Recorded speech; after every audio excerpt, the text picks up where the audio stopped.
Marinaro, the Sick Podcast, we are live. Pierre McGuire will join me in just a couple of minutes, a couple of days after Canada beat Czechia by a score of 5-0. Canada beat Switzerland by a score of 5-1 with a couple of lineup changes before the game and a couple of line changes during the game. We'll discuss all of it with Pierre McGuire coming up in just a couple of minutes. Canada perfect 2-0 after two games. Their next matchup, Sunday, versus France and Alexandre Texier. And then after that, it's the quarterfinals on Wednesday. We discuss it all right here, the Sick Podcast, live on a Friday night. I'm Marinaro.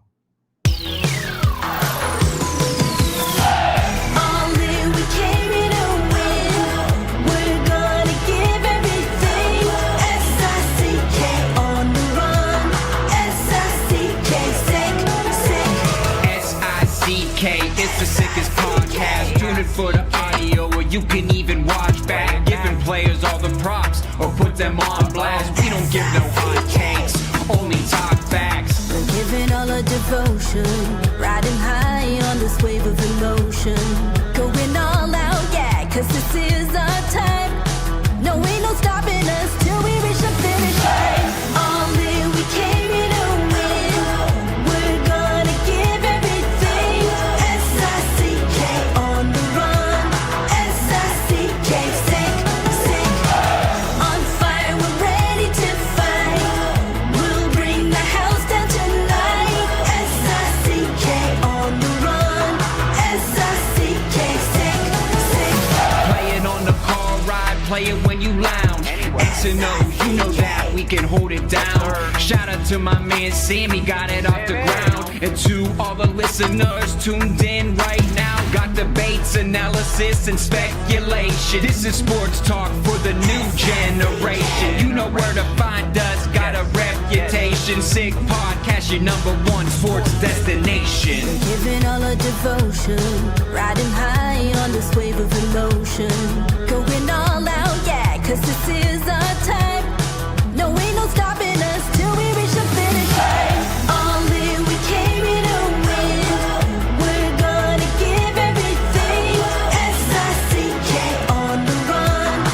S-I-C-K, sick. On fire, we're ready to fight. We'll bring the house down tonight. S-I-C-K on the run. S-I-C-K, sick.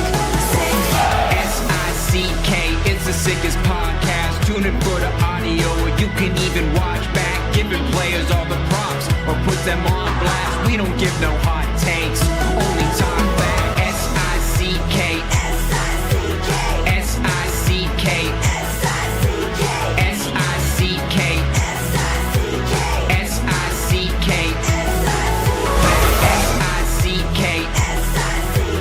S-I-C-K, S-I-C-K, S-I-C-K, S-I-C-K. All in, we came in to win.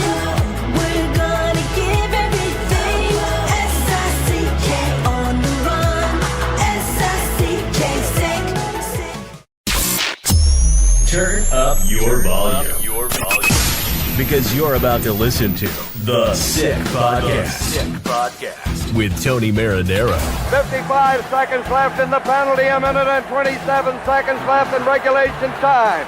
Boston 4, Montreal 3. Lafleur coming out rather gingerly on the right side. He gives it into Lemaire, back to Lafleur. Oh! The sickest Montreal Canadiens podcast. You're in the fall! Sports entertainment like no other. Rejoint, on lui fait perdre la rondelle, une passe devant. Et c'est le dégagement et ce sera la victoire des Canadiens. Coupe Stanley pour les Canadiens. Le 23e de l'histoire. You found the dogs! John, you found the dogs! He found the dogs! And all together, they worked the young team to the top. And now, a 24th Stanley Cup banner will hang from the rafters of the famous Forum in Montreal. The Canadiens win the Stanley Cup! Brought to you by Energy Transportation Group. Driven to be different. Tibi. Embrace your true nature. And Playground. your premier gaming destination. It's gonna be sick.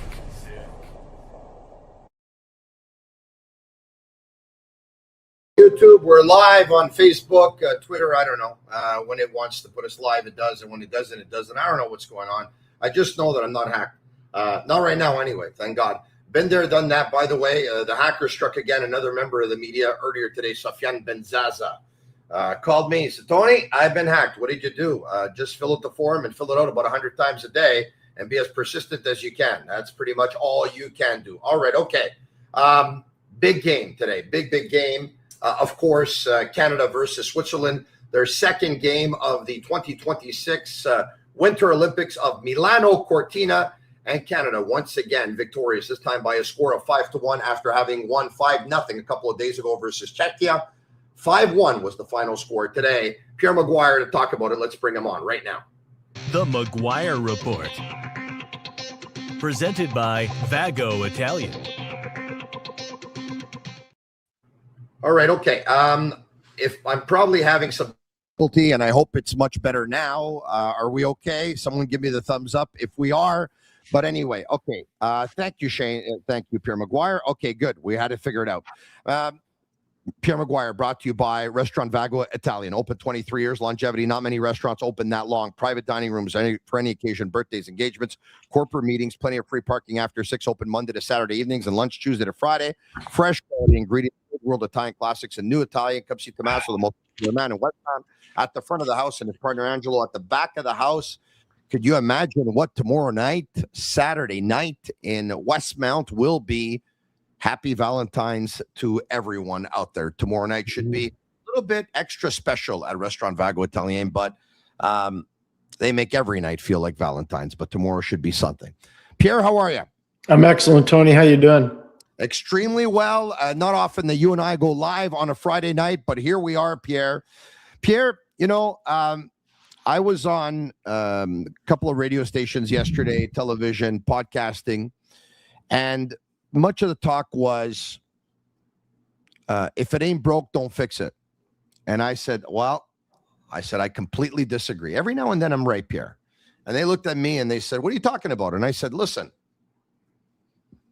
2 games in 2 nights, or 2 games in 2 days, 3 games in 4 when they're going to play France. Number 1, Jon Cooper. First of all, even if Canada would lose a game, they still, of course, can medal. Number 1. Number 2, let's be honest, Canada could have made all the line changes in the world today, and I think they still would have won the game. But we don't know that. You have to play the game. But I said, Jon Cooper, I think he's the kind of guy that's going to want to get everyone in there. I don't think he's going to bring Seth Jarvis, and he's not going to get him in there. We knew Sanheim was going to be in there because Josh Morrissey got hurt last game. And I said, I bet you Logan Thompson will be in goal. And I was asked, oh, yeah? So if Jarvis is out, if Jarvis is in, who comes out? And I said, well, I don't know, Crosby or Marchand. And I was told, no, not Crosby. Impossible. And they said, what's the logic? And I said, well, it's just 2 38-year-olds, right? So you probably want to give one of them a break. And ultimately, it wasn't Crosby, but it was Brad Marchand. So, Pierre, there were lineup changes. Sanheim was in as the 7th defenseman. Logan Thompson was in for Jordan Binnington. And Seth Jarvis was in for Brad Marchand. Your thoughts, Pierre, on the lineup changes? And Darcy Kemper was in, too, as a backup goalie. Correct, Pierre. Didn't even dress. I don't have a problem with it. What I really liked is what he did in game when he created the super line with McDavid, with McKinnon and Celebrini. And he moved Suzuki from the wing to center. And I like the line with Hagel and obviously Wilson, Tommy Wilson. So I think he did some good in-game stuff, too. That super line is unbelievable. And when you think about McDavid, McKinnon, and Celebrini, it's overwhelming. There's not a line in the tournament as good as that line. Not even Pierre, when I saw that line, and by the way, once again, every now and then I'm right. I also predicted that at some point in this tournament, Tom Wilson was going to find himself on an energy line with Hagel. And I said, I can see him with Hagel and Sam Bennett together at some point. So we'll discuss that.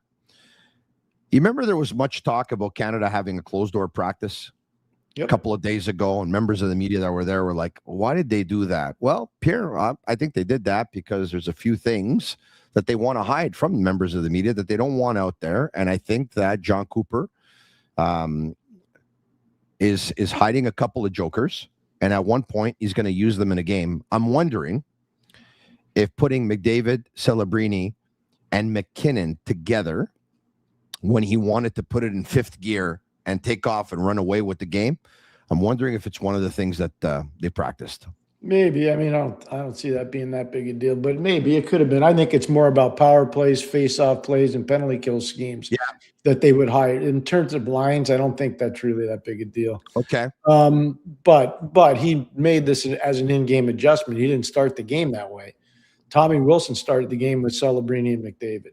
Yes. He did that in game. Now, there's a couple of reasons, Pierre, obviously, why he changed lines. And he put McKinnon up on that line. One of those reasons, Pierre, and once again, there's several reasons. One of those reasons was Nick Suzuki looked less comfortable today than he did a couple of days ago as a winger, right, Pierre? I didn't like him in the first game as a winger. I didn't like him very much, and I'm being totally honest with you. So I said that on other shows. I've been working for NBC and I've been working for other networks, and I didn't like him playing on the wing. So I think they probably saw the same thing I saw. And now that he's gone on with Hagel and Wilson, I think it's great. I think you're right, though, by the way. I could see a line where not so much with Hagel, with Marchand, with Bittt, and with Wilson, and Seth Jarvis moves out to play with Suzuki and Hagel. I could see that happening. I could see that happening. So, Pierre, look, we know Nick Suzuki is a very intelligent player. He's very versatile. They say that wingers would have a hard time playing center, but centers can usually play wing. Why do you think he was having challenges today? More so than last game. And why do you think that he's been, as you said, you even said that you weren't crazy about him in the first game either as a winger. Yeah, why? Trying to get rhythm. I think he's trying to get rhythm. He's used to. So here's one of the things that's hard about this. And I've been going to these things for a long time. Guys that play a lot, and obviously he's used to playing a lot. Yeah. All of a sudden you go from playing a lot and taking all the big faceoffs and killing penalties and being on the power play, and you're not on any of those. You're not doing that. You're not taking the face. You're out of rhythm. You're out of sorts. It takes time. And playing on the wing is way different than playing in open ice. It's just shouldn't you be more effective though because you got more juice? He could. I just think he's trying to figure it out. It's probably never happened to him before. Yeah. It's not that easy. Like, I see kids that play in the American League and they're dominant. And then I see them try to go up to the NHL. So they go as a first-line player in the American League, and then they're playing as a fourth-line player in the NHL, and they can't play because they're not in rhythm. And so this is on steroids. This is even crazier. So I think Nick will eventually figure it out. I do. And I think they realize he's a natural centerman. He is not a winger. Other reasons why the change also took place. I think Jon Cooper wanted to pull away in the hockey game, and I think Jon Cooper wanted to put those guys together to see if they could be magic together, just in case he'd have to rely on them later on in this tournament. Clearly, those are his three most offensive players. Yeah, those are his three ponies for sure. But I would say this, the Marner, Stone, Crosby line's pretty darn good too, Tony. That's a pretty good line. What Mitchell Marner did in the first game with that backhand saucer pass to Mark Stone, there's maybe 3 or 4 guys in the world that could do that at that tempo. That was just spectacular. That's unbelievable. Sid's playing great. I think you're right about that, by the way. He wanted to see if those guys can do it. I also think he wanted to see how Celebrini would react, Tony. And Celebrini's reacted beyond belief. He's 19 years old, Tony. It's unbelievable how good. Tony, think about this for 1 second. Usually a 19-year-old is learning, some kids, how to shave. They're not even, they're first-year university students. This guy's playing with Connor McDavid and Nathan McKinnon, and they're deferring to him. He's not deferring to them. Watch some of the breakouts. They see him, and they're getting him the puck. I mean, it's unbelievable how good this guy is. And I said it his draft year, and I'm going to say it for everybody so they understand me. I said he's Jonathan Taves with more offense. That's what I said, and I'm telling you, that's what he is. And so I go back, my reference point on Jonathan's at 2010 Winter Games. He played on a line with Rick Nash and Mike Richards. It was the best line Canada had, and they don't win the tournament without that line. But Taves didn't give you a lot of offense. I think he had 2 goals in the whole tournament.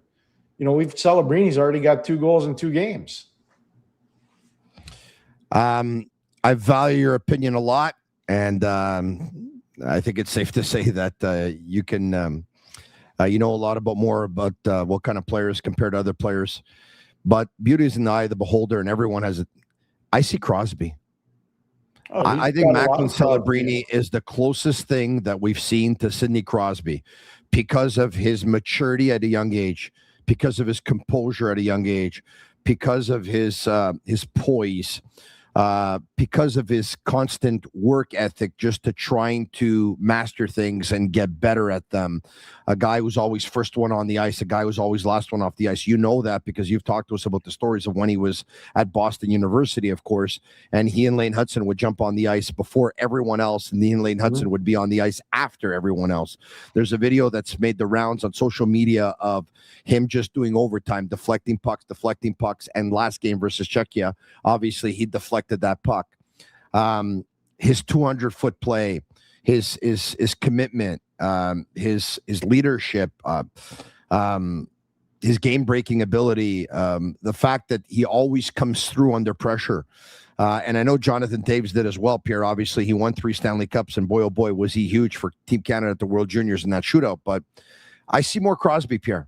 I see more Crosby. Yeah, Crosby's not as good defensively as him. I'll tell you that right now. Sid's not. He at the same age wasn't even close. So here's what I said when Crosby came in the league. I said he's got a lot of Peter Forsberg, he's got a little bit of Gretzky, and he's got a little bit of Lemieux. That's what I said about Sid. So I'll say what I said about this guy. He is very similar to Taves, except he's got more offense. And there are some parts of Sid's game in his game. His puck protection skills are very similar to Sid. We're fighting over minuscule things. They're elite comparables. Correct. So in the 2024 NHL draft, Macklin Celebrini went first. Chicago drafted defenseman Artem Levshunov. Yep. Anaheim drafted forward Beckett Seneca. Columbus drafted forward Caden Lindstrom. And the Montreal Canadiens were happy to draft Ivan Demidov 5th. The Canadiens said that if they were drafting 2nd, they were drafting Demidov. They got him at 5th. They're pretty happy about that. Everyone talks about the best 2 players from that draft being Macklin Celebrini and Demidov. I want people to think about this for a second. Demidov and Celebrini are the same age. Everyone talks about how amazing Demidov is with the Canadiens, and he is amazing. There's no doubt about that. Demidov's on pace to hit 66 points this year. Celebrini's on pace to hit 121. On a team that's nowhere near as good as Montreal's. 55 points more. Yeah, not even close. Celebrini's got 15 more points than what Demidov would be on pace to get. So this is what I'm trying to explain. So this guy's got the defensive awareness of Jonathan Taves, but his offense is plus. That's why I'm telling you what I'm telling you. And you're not wrong to put some Crosby in there too. But this is a different animal. This is a very, very unique. Look at Montreal got a heck of a player too. Lane Hudson is a heck of a player in the 2nd round, and Demidov, where they got him, is insane. You don't think Detroit wants a mulligan in that one? You don't think that all the other teams that picked ahead, Chicago, you don't think Chicago would want Demidov? Yeah, but obviously you're talking about Demidov being in the Slavkovsky draft, right? Yeah. It's a different draft. That's what I'm talking about. Like player, I'm talking about player like that. Okay. So someone says, bad argument, Tony. 2nd year for Celebrini. He had 65 points last year. Okay, granted. So, but he had 65 points. But he had 65 points as an 18-year-old. Yeah, with all due respect, Demidov was playing pro hockey too. Yeah, he was. He was playing pro hockey. He was playing in the KHL. Yeah. So let's just say this, okay? So let's make it Demidov's 2nd year compared to Celebrini. Does anyone think that Demidov is going to score 121 points next year? No. Because that's what's on pace. That's what Macklin Celebrini is on pace now. This is not to obviously put down Demidov was the second best player in the draft, but right now there's no discussion. I mean, Macklin Celebrini is two or three other levels. I mean, it's that's exactly right. This guy's a phenom. He is, and what's amazing is he's playing with two other phenoms. He is. Yes. So imagine being 19 and never deferring to those guys. You know, one guy's been to the Stanley Cup final twice, and the other guy's won the Stanley Cup. You know, Nathan MacKinnon was asked about it. Could you imagine being 19 and playing at this level? And Nathan MacKinnon said, "No, I can't imagine it." Now, Nathan MacKinnon broke into the National Hockey League also at 18 years old and picked up 63 points.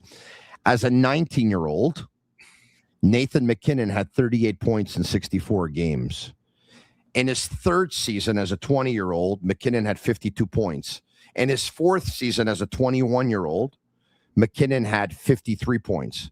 So Nathan MacKinnon started well, had a type of season like Demidov's going to have, and then dipped in year 2, a little bit better, but still a dip in year 3 compared to year 1, dipped in year 4 compared to year 3, and then started to take off from year 5 on. So what you need to know about that, because I was doing a lot of his games then, and Patrick Roy was a coach for some of those seasons, that team stunk.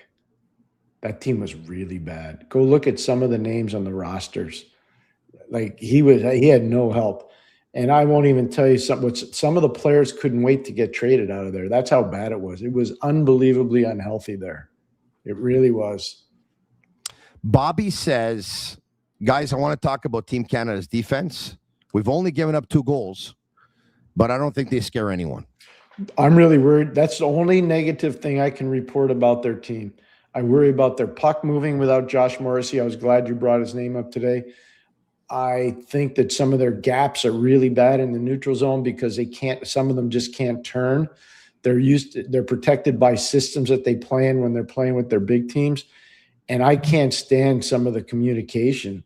It's no good down low. Now it might get better, but there's some players right now in the back end that aren't impressing me very much. I will say this though, Drew Doughty's been very good. Makar and Taves have been as advertised. Pareko's got some work to do. He really does got some work to do. And Shea Theodore, he can be better than what we've seen through the first couple games. I'm just telling you. I like Thomas Harley. Harley, you didn't hear me say a negative thing about Harley. Yeah. So, Pierre, let me ask you this.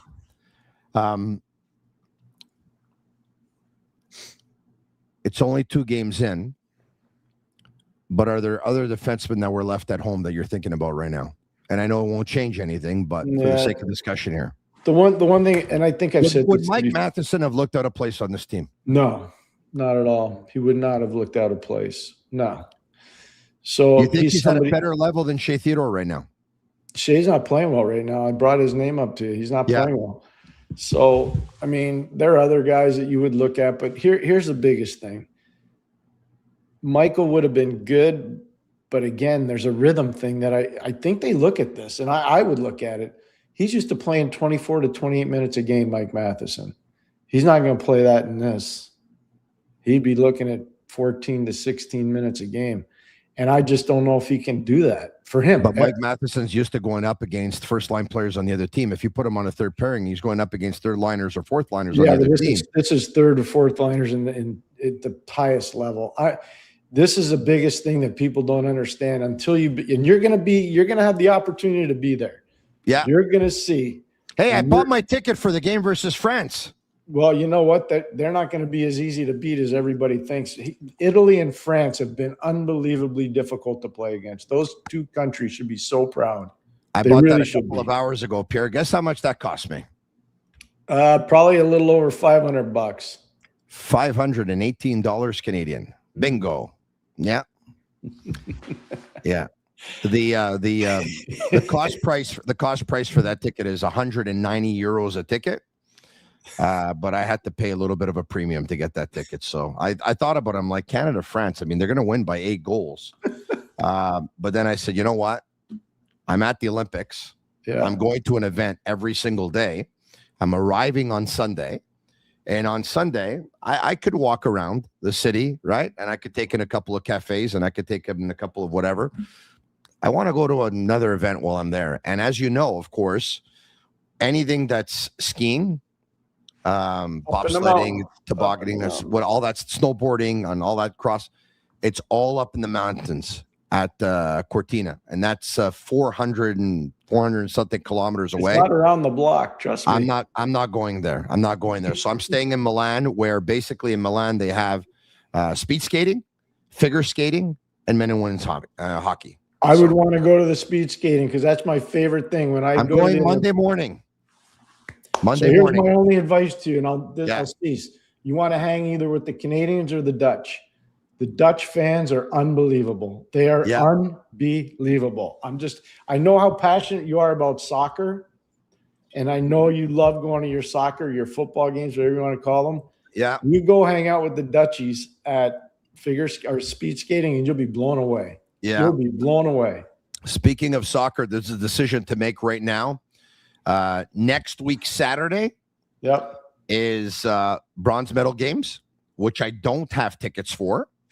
So I either stay where I am and buy a ticket to the bronze medal game, or I go watch a soccer game. I believe AC Milan is playing a game, or I take the train and I go to Turin and I go watch Juventus play a game. So let me just describe Torino for you, because I was there for almost 3 weeks in 2006. Yes. The people could not have been nicer. The Barolo couldn't have been better. The food couldn't have been more unbelievable. But you know what Torino reminded me of? Windsor with mountains. Wow. That's what it reminded me of. Windsor, Ontario with mountains. It was the hospitality was amazing. It was amazing. Wow. Everything was great, but it reminded me of Windsor. It's their auto. It's where all their cars are made in Torino. Yes. Let's get to some graphics, some interesting tidbits that I brought up, if we can. Let's just bring some up. Why don't we bring up the... Okay, look at that. Canada's Josh Morrissey will not play Sunday versus France, but he has not been ruled out for the rest of the Olympics. Brad Marchand was a healthy scratch to get Seth Jarvis in. By the way, Jon Cooper has told us that Brad Marchand will draw back in on Sunday versus France, Pierre. The decision to make Marchand that healthy scratch today. Once again, I thought, 38 years old, I thought it made sense. He didn't have that much ice time last game either. Yeah, it didn't. He had a nice assist on the Bo Horvat breakaway goal. Yeah. That was about it. I mean, those guys are not going to get, if you're past the third line with Canada, unless you are a specialist, you're not going to get that much ice time. Pierre, when Jeff Gordon was asked about acquiring a centerman last season, at the end of last season, he said, in an ideal world, yeah. But, in the National Hockey League, there are wingers who are play drivers. Yep. You brought up a name probably about 10 minutes before, prior, and it's about the incredible play that Mitch Marner made in game number 1, where we saw on slow motion that he was able to saucer a pass over a sliding defenseman. Yeah. At full speed, the degree of difficulty to saucer that pass to Mark Stone, who had a stick on the ice and just jammed it home or tapped it home. Unbelievable. Pierre, a winger driving a line again or acting like a playmaker. What a pass from Marner to Crosby today. You think the Toronto Maple Leafs don't miss him? That's a monumental mistake. I knew it was when they did it, and I'm telling you, it's come back to bite them in the ass. I can't believe they mismanaged that situation terribly.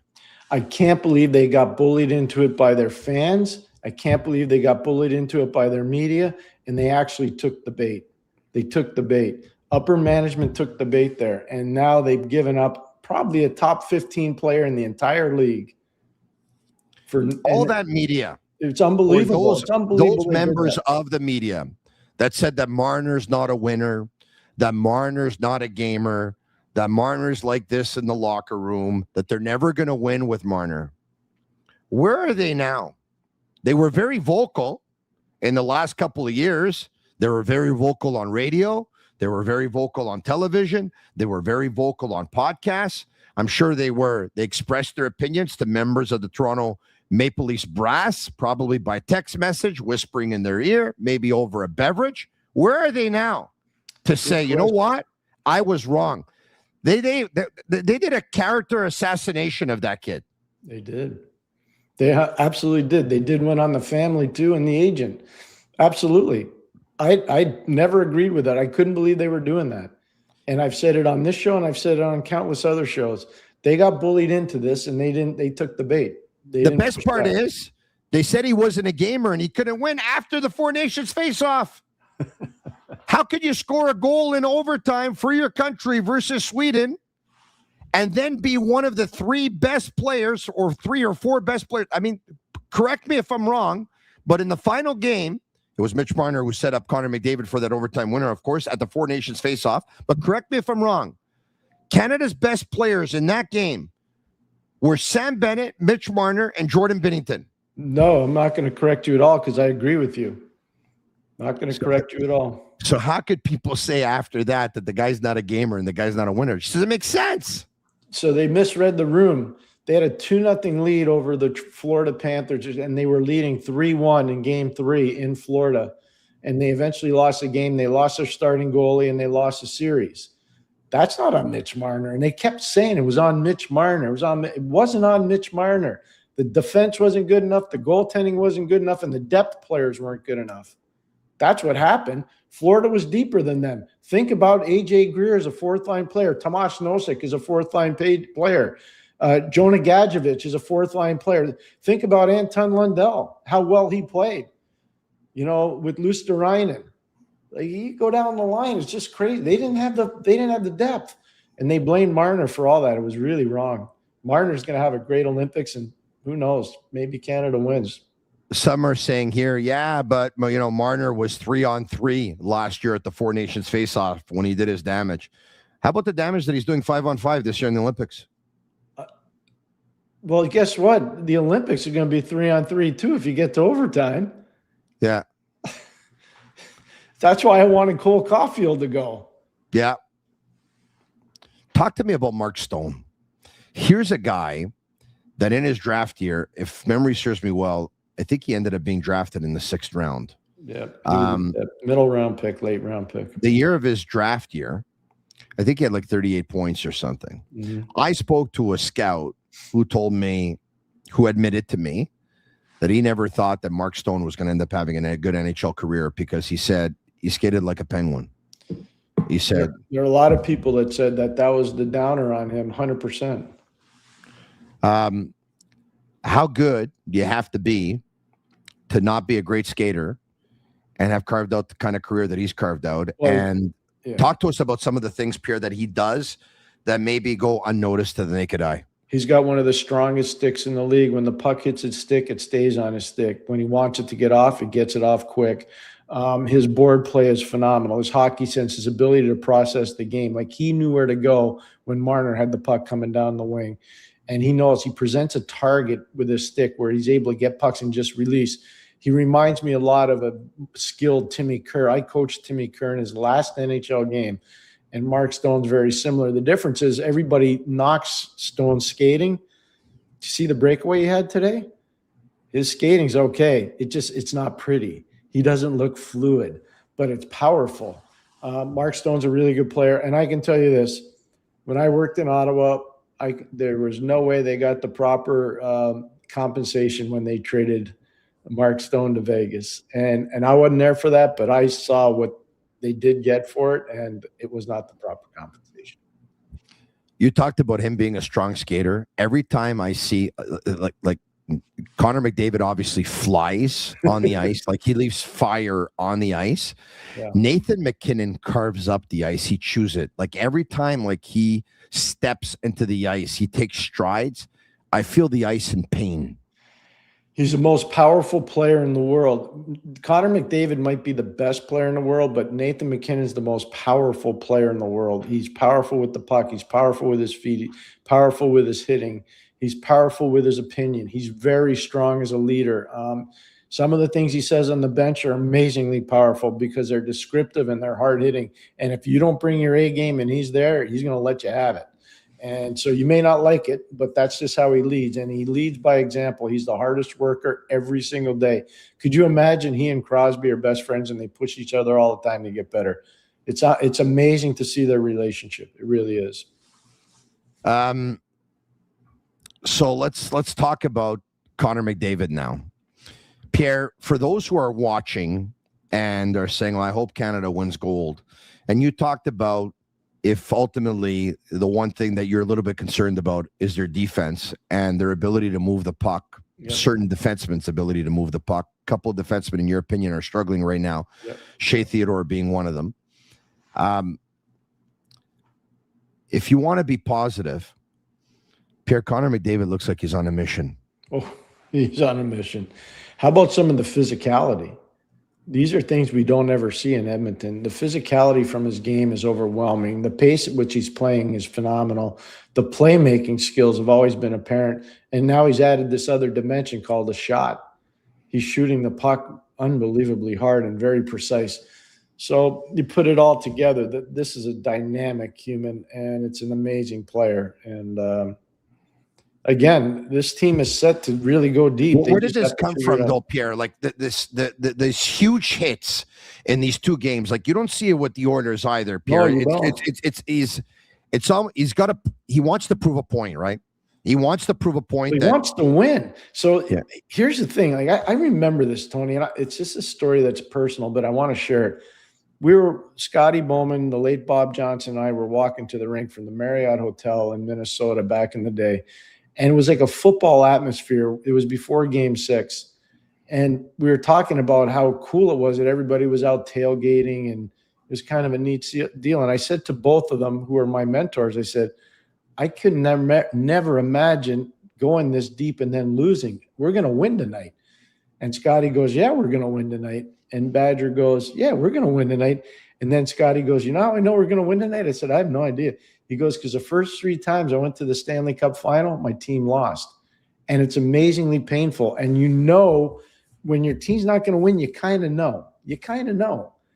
And I think Edmonton kind of knew they weren't going to win. I think he kind of knows they're set to win at the Olympics, and he wants to put it in everybody's face. I believe that. I really do. Let's take a look at Canada's lineup today and the lines. Connor McDavid with Tom Wilson on the right, Macklin Celebrini on the left, Nathan McKinnon centering Nick Suzuki and Brandon Hagel, Sidney Crosby with Mark Stone and Mitch Marner, Bo Horvat with Sam Reinhart and Seth Jarvis, and Sam Bennett's your 13th forward. Devin Taves with Cale Makar, Shea Theodore with Colton Parayko, Thomas Harley with Drew Doughty, and Travis Sanheim was your 7th defenseman. Logan Thompson was your starting goalie. Darcy Kemper was his backup. Pierre, Tom Wilson, next game versus France. Does he start back with Connor McDavid and Macklin Celebrini, or do they put the power offensive line of Celebrini, McDavid, and McKinnon back together? How do you see it? I think they're going to go with the power line, and I think they're going to adjust their lines appropriately. I think Nick is going to play in the middle. I really do. I think Nick Suzuki is going to play in the middle of the ice, and I think they'll be comfortable with that. But I see them keeping that super line together. I think they want to get them as many reps as possible, hopefully get an early lead against France, kind of rest them down the stretch, and be ready to go for the first potential elimination game. So, Pierre, for the rest of the tournament, and I know you didn't say this, but I'm asking you, for the rest of the tournament, you see Nathan McKinnon being a winger and Nick Suzuki being a centerman? Yep, I really do. Did you notice the one thing they do? It's just a starting point for that top line, because they had, when the faceoffs were on the right-hand side of the ice and the left-hand side of the ice, they would flip-flop the centerman. Sometimes McDavid would take it. Sometimes McKinnon would take it. So they were flip-flopping the center from side to side. So it's not a bad thing to have. You know, Celebrini is a natural centerman too, which is unbelievable. Yeah. It really is amazing. Let's take a look at the scoring now. And before we do, I want to tell you that Sick Podcast is brought to you by Energy Transportation Group, a leading asset-light 3PL that's driven to be different from cross-border freight between Canada, USA, and Mexico to coast-to-coast shipping in both Canada and the United States. Energy moves it all. They're fast, reliable, and powered by tech that delivers smarter logistics. If you need a real partner in transportation, contact the team at sick@shipenergy.com and see how Energy Transportation Group is changing the freight game.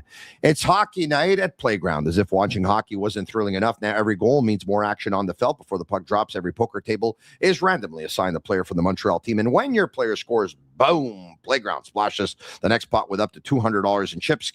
Catch every game on Playground's big screens all around the room so you'll never miss a goal, a play, or a splash pot. The best beers, Bittt Tibi. For big games, you want the best beers on your team, whether it's Bittt Tibi IPA with its bold flavor, Bittt Tibi Lager with its exceptional smoothness, or Bittt Tibi Ultra Lager, which is ultra light and ultra refreshing. They always have a place on your team. Bittt Tibi, brewed for special occasions, and please drink responsibly. If you want to get in on the action during the Olympics, go all the way with Betway. Get a deposit matchup bonus up to $300 on your first deposit. Scan the QR code on the screen or click on the link in the details section to create an account. Redeem your welcome offer. Offers only available for new customers. Terms and conditions apply. Offers not available in Ontario. You must be 18 years of age and older, and please play responsibly. Thank you very much for that. Let's take a look at the scoring.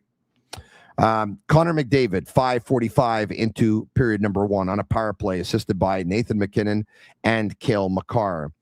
Thomas Harley, Pierre, whenever you want to weigh in on how some of these goals were scored, but it goes from Wilson to McDavid to Thomas Harley, who jumps into the play, and that one goes right through the goalie, who I think would like to have that one back. Pius Suter scores a power play goal, assisted by Andrighetto and Kukan.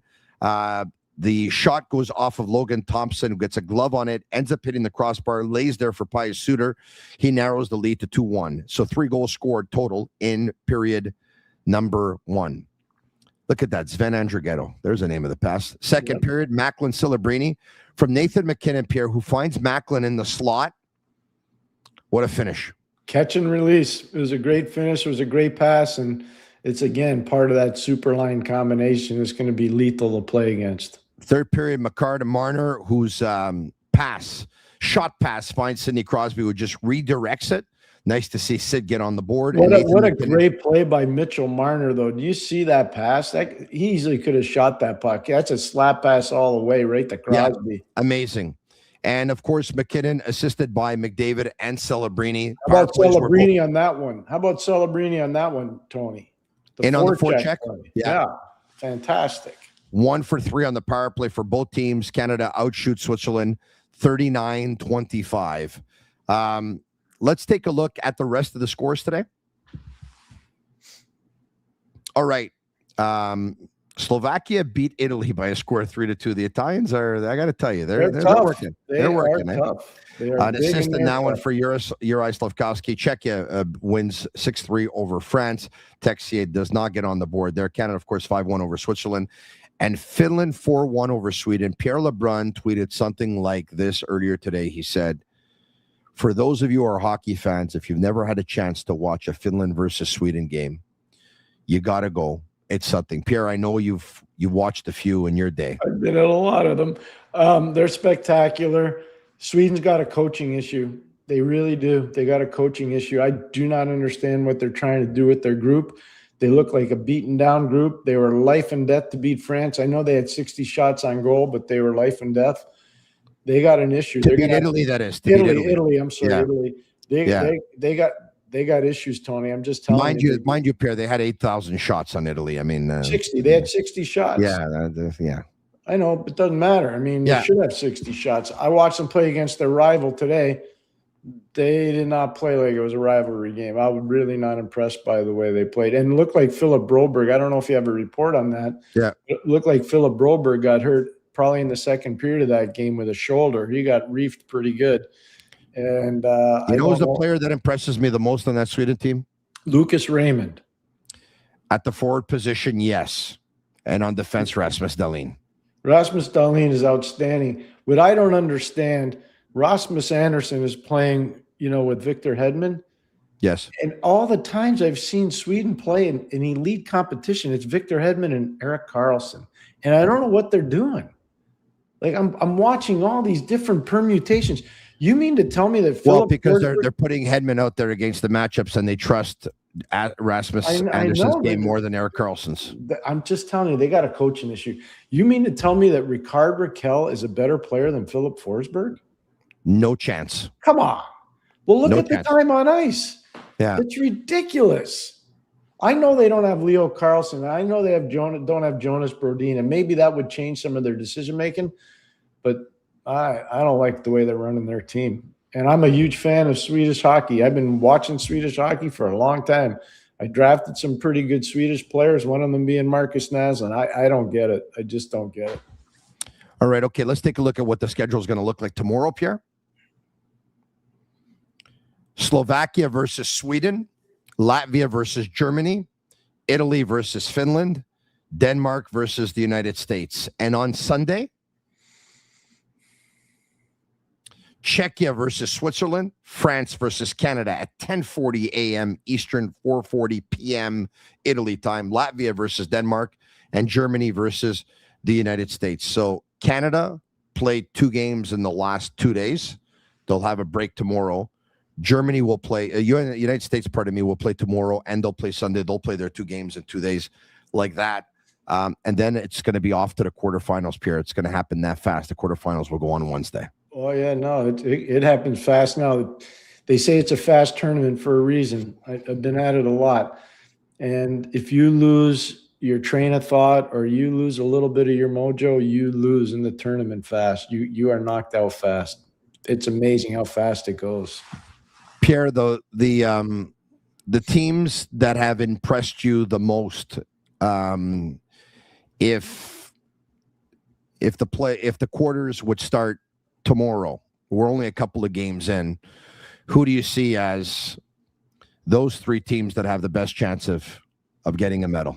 I wouldn't want to play against Finland, but I would say Canada and the U.S. have a legitimate chance to medal. And then the third team is going to be, it could be Finland, it could be Sweden, it could be Slovakia. I don't see anybody else that, even Czechia, I don't think Czechia can get there. So I think that there are 4 teams that I think USA, Canada, and Finland and Sweden. I think those 4, and I think it comes down to who wants it more for the bronze. So you're, even though Slovakia beat Finland. Yeah, I watched that. I watched the whole game. They beat them. Slavkovsky had a heck of a game, but I would tell you that the Finns were a totally different team today. They woke up. They were awake today. I hear you. All right, Pierre.